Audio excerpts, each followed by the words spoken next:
आज एक ऐसी शख्सियत के बारे में मैं आपके सामने बातें करने जा रहा हूं जिसे अगर आज का भीष्म पितामह कहा जाए तो भी अतिशयोक्ति नहीं होगी। ऐसे धर्म प्रेमी स्वामी भक्त जिसने अपने जीवन की संपूर्ण सांसें पल पल अपने जीवन को समर्पित कर दिया, ऐसे महान व्यक्तित्व के धनी जिनके विषय में रामजी भाई जाट लिखते हैं, धमक धमक ढोल वाजे आछी धमक नगारा री, धमक धमक ढोल वाजे आछी धमक नगारा री, आसी घर दुर्गोनी हो तो सुन्नत होती सारा की, आसी घर दुर्गोनी हो तो सुन्नत होती सारा की। आस्करण जी के घर में अगर वीर दुर्गादास जन्म नहीं लेता तो पूरा मारवाड़ मुसलमान बन चुका होता। ऐसे महान पराक्रमी के जीवन के संघर्ष के विषय में मैं आपके सामने उपस्थित हूं लेकर के भगवत सिंह सोलंकी निम्बज। ऐसे महान व्यक्तित्व के धनी वीर दुर्गादास राठौड़ का जन्म आस्करण जी की तीसरी पत्नी नेत कंवर जी के कोख से हुआ था। इनका लालन पालन ऐसा बताते हैं कि नेत कंवर जी के और आस्करण जी के भी रिश्ते कोई ज़्यादा अच्छे नहीं रहे, तो उन्होंने उनको लुणावा की जागीर दे दी और इनका लालन पोषण जो है लुणावा में ही हुआ। एक समय की बात है जिस समय के अंदर दुर्गादास युवा अवस्था के अंदर थे और वो अपने खेत की रखवाली कर रहे थे। उसी समय के अंदर जोधपुर हिजानेस महाराज जसवंत सिंह जी के कुछ चरवाहे ऊंटों को लेकर के वहां से निकले और दुर्गादास जी के खेत के अंदर वो चराने लग गए। चरवाहे जो हैं खड़ी फसलों को चरा रहे हैं और ऐसी स्थिति के अंदर दुर्गादास जी ने उन चरवाहों को जब ऊंटों को खेत से निकालने की बात कही तो चरवाहे ने दुर्गादास जी को महाराज जसवंत सिंह जी के ऊंटों का होना बता करके खेत से नहीं निकालने की बात की। और अपन सभी जानते हैं ये सब चाय से हमेशा केटली गर्म होती है। उनकी बात को जब नहीं माना गया तो दुर्गादास जी खुद ही उन ऊंटों को खेत से बाहर निकालने लगे।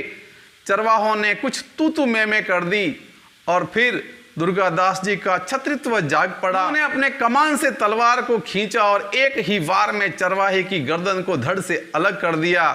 और दूसरा चरवाहा तो स्थिति उसकी ऐसी थी कि धोती पकड़े तो पोती छूटे और पोती पकड़े तो धोती छूटे, भागता वहां से जैसे तैसे अपने प्राण बचा करके और वहां से निकल गया। जोधपुर आने के बाद में जसवंत सिंह जी को सारी घटना के विषय में कुछ नमक मिर्च वगैरह लगा करके और बता दी गई। जोधपुर महाराज का जैसे ही संदेश पहुंचा, कुछ हलकारे जो हैं वो लुणावा गए और दुर्गादास जी को उनका संदेश सुनाया गया। दुर्गादास जी जो हैं जोधपुर महाराज हिजानेस के दरबार के अंदर उपस्थित हो गए और दरबार के अंदर जब जसवंत सिंह जी के द्वारा दुर्गादास जी को पूछा गया तो उन्होंने उन चरवाहों के बारे में बता दिया कि मेरी खड़ी फसलों को ये चरा रहे थे। ऐसे लोग जो हैं आपका भी नाम खराब करते हैं, आपके नाम से जनता पर अत्याचार करते हैं। उसकी बात को सुनकर के जसवंत सिंह जी को कुछ लगा कि इस लड़के की बात में दम है। दरबार ने उसको कहा कि आखिर तुमने उसको मार कैसे डाला।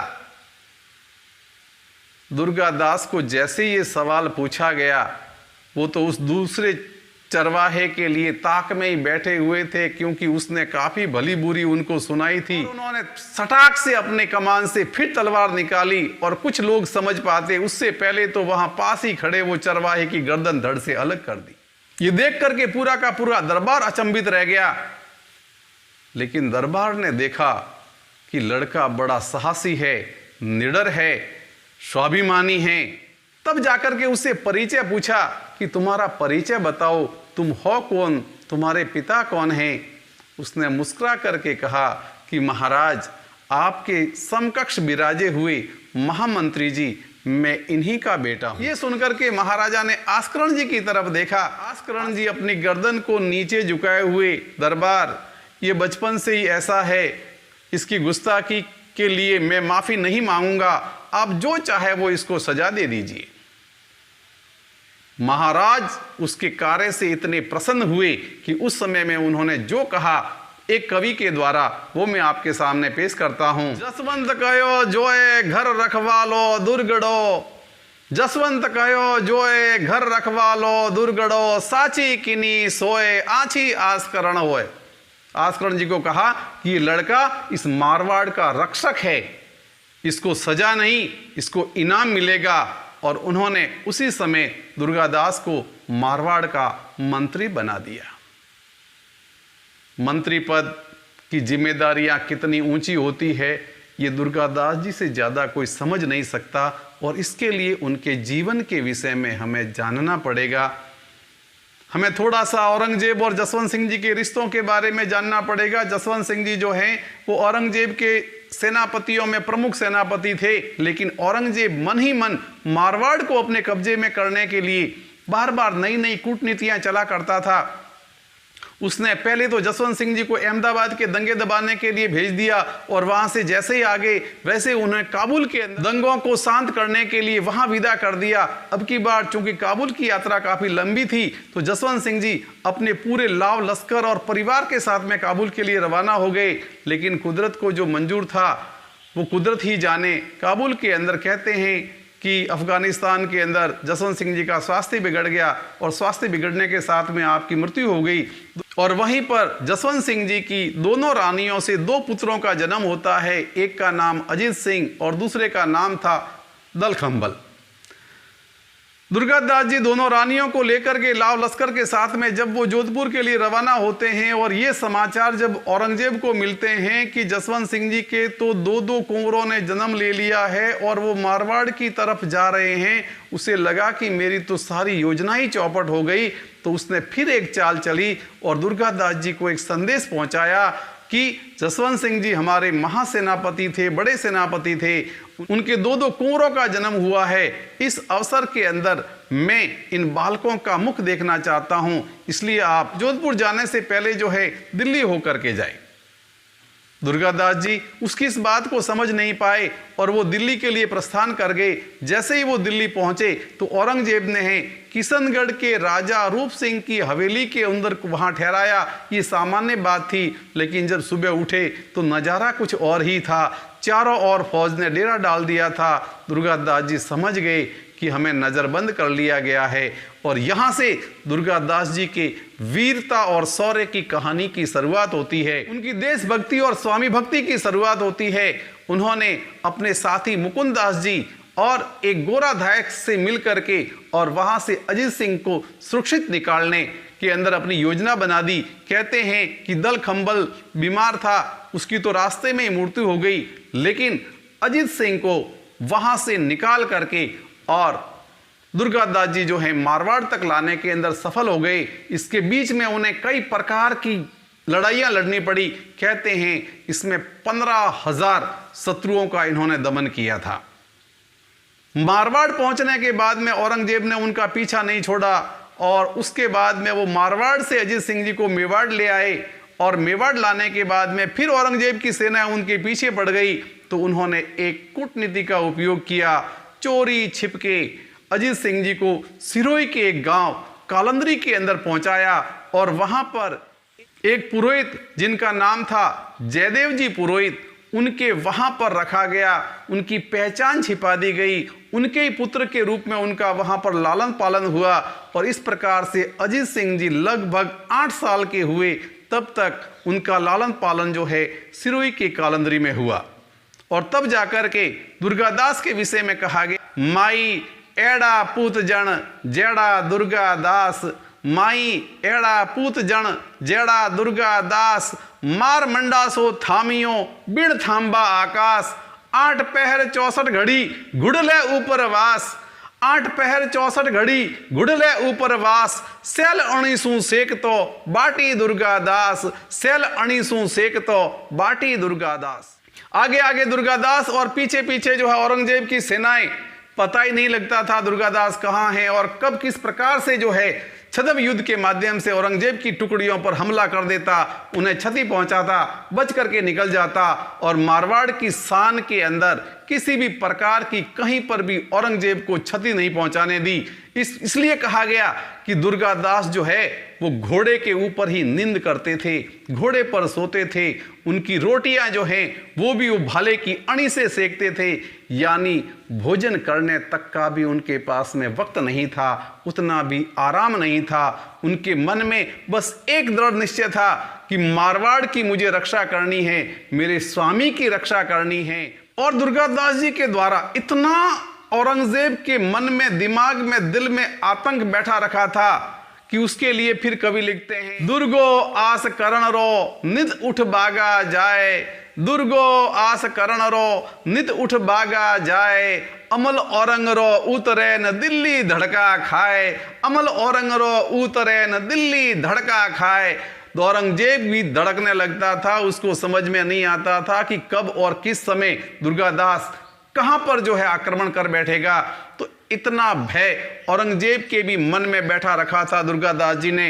और जब दुर्गादास जी से औरंगजेब की पार नहीं पड़ने लगी तो उसने दुर्गादास जी को कई प्रकार के प्रलोभन दे दिए, मुंह मांगी मुराद पूरी करने की बात कर दी। और तब जाकर के दुर्गादास जी ने जो औरंगजेब को संदेशा पहुंचाया वो हमारे लिए जीने और मरने की बात है। दुर्गादास जी कहते हैं, खग वालो जग वालो वालो मरुधर देश, खग वालो जग वालो वालो मरुधर देश, श्याम धर्म वालो सदा नित वालो नरेश, श्याम धर्म वालो सदा नित वालो नरेश। यानी मुझे मेरा सनातन धर्म प्रिय है और मेरा नरेश, मेरा सम्राट, मेरा स्वामी प्रिय है, मुझे इसके अतिरिक्त किसी चीज की आवश्यकता नहीं। इसके बाद में दुर्गादास जी ने कूटनीति का भी उपयोग किया और औरंगजेब के एक पुत्र जिसका नाम अकबर था उसको औरंगजेब के खिलाफ ही भड़का दिया और औरंगजेब के खिलाफ भड़का करके अकबर को अपने साथ में मिला लिया और इस प्रकार से एक विद्रोह को जन्म दे दिया। हालांकि अकबर उनके साथ में विद्रोह करते हुए एक समय में अकबर की मृत्यु हो गई, लेकिन अकबर के पीछे वो 2 संतान छोड़ गया, जिसमें से लड़के का नाम था बुलंद अख्तर और बेटी का नाम था पुत्री सफेतुई निशा। उसके शिक्षा दीक्षा का प्रबंध भी जो है जूना बाड़मेर के अंदर दुर्गादास जी के द्वारा किया गया। जब अकबर की मृत्यु हो गई तो औरंगजेब ने ईश्वरदास जी के साथ में दुर्गादास जी के पास में एक संदेशा भिजवाया कि भाई बात आई गई हो गई है, कम से कम मेरे पोते पोतियों को तो मेरे को सौंप दो। तब दुर्गादास जी ने कहा कि तू तेरे लड़के को ही मरवाना चाहता था तो इनके संतान को तू नहीं मारेगा, इसकी क्या गारंटी है। लेकिन ईश्वरदास जी के कहने पर, विश्वास दिलाने पर दुर्गादास जी ने उन दोनों को ही सौंप दिया। इसके बाद में एक बहुत बड़ी घटना और जो दुर्गादास जी के चरित्र के विषय में हमें जान करके और खुशी मिलती है कि कितना चरित्रवान व्यक्ति था। जब उन दोनों ही पोतों और पोतियों को औरंगजेब के सामने पेश किया गया तब औरंगजेब ने उनके शिक्षा दीक्षा के लिए, नमाज वगैरह सिखाने के लिए मौलवी के प्रबंध की बात की तो उस सफियतु निसा ने कहा कि हमें तो अपने इस्लाम के संपूर्ण नियम कानून शिक्षा दीक्षा का पता है। औरंगजेब आश्चर्यचकित हो गया, एक हिंदू के वहां रह करके तुम्हें इसका प्रबंध किसने किया? तो बोले दुर्गा बाबा ने। बोले दुर्गा बाबा देखने में कैसा लगता है? सफियतु निसा ने कहा कि मैं जैसे ही तरुण हो गई, दुर्गा बाबा जब आते थे तो बीच में पर्दा रहता था और वो मेरे साथ में हमेशा पर्दे के पीछे से बातें किया करते थे, मैंने उनको नहीं देखा। और किन शब्दों में वो कहती है, बाबो कहे पुकारती जानो नी उणरो वेश, कारण के निज नैन सू देखियो नी दुर्गेश, कारण के निज नैन सू देखियो नी दुर्गेश। वो कहती है मैंने अपनी आंखों से दुर्गा बाबा को देखा ही नहीं, वो दिखने में कैसा लगता था। मेरी युवा अवस्था के अंदर उन्होंने कभी मेरे सामने आकर के अपने आप को प्रकट नहीं किया। ये थे दुर्गादास जी के चरित्र की झलक। दुर्गादास जी और औरंगजेब के बीच में 1678 से लगाकर के 1707 तक अपन कह सकते हैं कि औरंगजेब के जिंदा रहने तक ये संघर्ष ऐसे ही चलता रहा। लेकिन 1708 के अंदर फिर औरंगजेब के पुत्र और दुर्गादास के बीच में एक समझौता हो गया, संधि हो गई, और उसके बाद में जो है अजीत सिंह जी को जोधपुर का दरबार बना दिया गया। खुशियां लौट आई, लेकिन कहते हैं ना, खुशियों पर भी नज़र लग जाती है। इन खुशियों पर भी नज़र लग गई, क्योंकि दुर्गा बाबा का मारवाड़ के ऊपर इतना उपकार था कि जब दरबार लगता था तो दरबार के अंदर आने वाला हर शख्स जो है पहले दुर्गादास जी को नमन करता था और फिर महाराज को करता था। महाराज को ये बात धीरे धीरे अखरने लगी, और फिर कुछ चाटुकार लोग होते हैं, उन्होंने जो है महाराज को और ज़्यादा हवा भर दी। हालांकि महाराज ने इशारों में, संकेतों के अंदर कई बार दुर्गादास जी को कहा भी कि दुर्गा बाबा, अब आप बुजुर्ग हो गए हैं, आपको दरबार में आने की कोई आवश्यकता नहीं है। लेकिन दुर्गा बाबा इस संकेत को समझ नहीं पाए। तब एक दिन वो भी आ गया जब दरबार ने उनके घर पर एक मतीरा भिजवाया। और मतीरा का अगर शब्द को समझने की मारवाड़ी में चेष्टा करें तो उसका अर्थ ये भी निकलता है कि मती रो, यानी अब आप यहाँ पर मत रहो। एक प्रकार से ये दुर्गादास जी के लिए मारवाड़ से देश निकाला था, और उन्होंने काले वस्त्र धारण करने के बाद में मारवाड़ को बड़े भारी मन से छोड़ दिया, और फिर वो वहाँ से मेवाड़ पहुँचे। मेवाड़ पहुँचने पर मेवाड़ के महाराजा अजीत सिंह द्वितीय ने उन्हें विजयपुर और रामपुरा की जागीर दी। कुछ समय वहाँ रहने के बाद में उनका दिल वहाँ नहीं लगा, और फिर वो जाकर के उज्जैन चले गए, और उज्जैन जाने के बाद में सिप्रा नदी के तट पर उन्होंने अंतिम सांस ली, जहाँ आज भी दुर्गा बाबा की छतरी बनी हुई है। तो अंत में मैं यही कहना चाहूँगा, धन धरती मरुधरा धन पीली प्रभात, धन धरती मरुधरा धन पीली प्रभात, जिन पल दुर्गो जन्मियो धनवा माजल रात, जिन पल दुर्गो जन्मियो धनवो माजल रात। जय राजस्थान, जय दुर्गादास।